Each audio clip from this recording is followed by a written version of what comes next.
सोचिए कल सुबह आप उठ के घर में देखते हैं गैस सिलेंडर खत्म हो गया है। आप गैस सिलेंडर बुक करने के लिए गए, डिलीवरी वाला आपको बोल दे कि गैस नहीं है। आप बाइक लेके पेट्रोल पंप पे गए पेट्रोल डलवाने के लिए और वहां देखे फिर से प्राइस बढ़ चुका है। आप सोचे कुछ खाने के लिए चलते हैं, रेस्टोरेंट गए तो देखे रेस्टोरेंट बंद है। कुछ होटल खुला है और उधर जाके देखे सिर्फ दाल चावल है और कुछ नहीं बना है। तो आपको लग रहा होगा ये करण जौहर का एक मूवी सीन है, पर नहीं, ये चल रहा है जो ईरान इजराइल के बीच जो युद्ध चल रहा है उसकी वजह से है। तो सवाल ये है कि मिडिल ईस्ट में चल रहा हुआ ये कॉन्फ्लिक्ट इंडिया पे कैसे असर पड़ रहा है। इंडिया का एलपीजी सिलेंडर, इंडिया का पेट्रोल प्राइस, इसको क्या लेना देना है।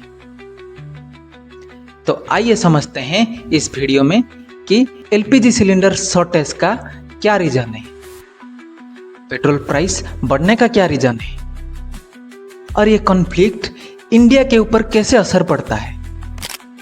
तो इस वॉर की वजह से एक इंपॉर्टेंट सी रूट जो कि स्ट्रेट ऑफ हॉर्मुज है वो बंद हो चुका है। दुनिया का लगभग 20% से ज्यादा एनर्जी सप्लाई इस रूट के माध्यम से होता है।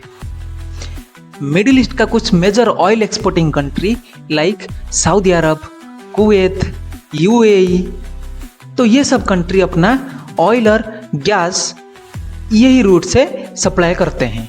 तो सवाल यह है इंडिया क्यों सबसे ज्यादा अफेक्टेड है। तो इंडिया एक दुनिया का सबसे बड़ा एनर्जी इंपोर्ट करने वाला कंट्री में से एक है। इंडिया अपने एलपीजी का 80% से ज़्यादा इंपोर्ट करता है और वो 80% से maximum amount straight of Hormuz होके आता है। तो इसका मतलब ये हुआ कि मिडिल ईस्ट में अगर कुछ गड़बड़ हुआ, सप्लाई चेन में अगर कुछ डिस्टरबेंस हुआ तो इंडिया में उसका सीधा असर पड़ता है। तो वार के कुछ ही दिनों में इंडिया के बड़े बड़े शहरों से ये खबर आ रहा है कि कमर्शियल एलपीजी शॉर्टेज हो चुका है। बड़े बड़े शहरों में बहुत सारे रेस्टोरेंट टेम्पररी बंद हो चुका है और कहीं कहीं तो मेन्यू में शॉर्टेज को हो चुका है। कहीं कहीं होटल लकड़ी का चूल्हा यूज कर रहे हैं खाना बनाने के लिए। तो अगर सप्लाई कम होगा और डिमांड ज़्यादा होगा तो सबका प्राइस भी बढ़ेगा। तो इसकी वजह से जो डोमेस्टिक एलपीजी सिलेंडर है उसका प्राइस 60 रुपए तक बढ़ चुका है और कमर्शियल एलपीजी का तो और ज़्यादा बढ़ चुका है। कहीं कहीं शहरों में 2000-3000 तक जा चुका है।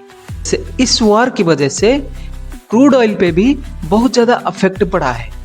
ग्लोबल मार्केट में इसका प्राइस 20 से 25% बढ़ चुका है, जिसकी वजह से हमको ऑयल का प्राइस, पेट्रोल का प्राइस, डीजल का प्राइस और फूड प्राइस भी बढ़ने की कगार पर है। तो इसका मतलब हर चीज महंगा होने वाला है और इन्फ्लेशन रेट भी ज़्यादा होने वाला है।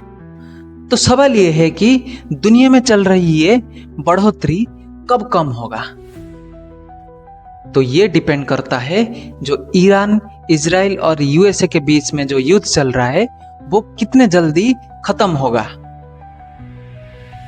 वो जितने जल्दी खत्म होगा उतने जल्दी ग्लोबल मार्केट धीरे धीरे अपना कमबैक करेगा। अगर ये वार और ज्यादा बढ़ गया, एस्केलेट हो गया, तो फिर समझ लो ग्लोबल मार्केट में कैसे उथल पुथल मचेगा और सबका प्राइस कैसे बढ़ेगा और इन्फ्लेशन भी बहुत ज़्यादा हो जाएगा। तो ये कॉन्फ्लिक्ट एक बार फिर दिखाता है कि कैसे दो कंट्री के बीच कॉन्फ्लिक्ट पूरे दुनिया पर इफेक्ट पड़ता है और इंडिया जैसे कंट्री जो अपना एनर्जी मैक्सिमम इंपोर्ट करता है उसके ऊपर कैसे इफेक्ट पड़ता है।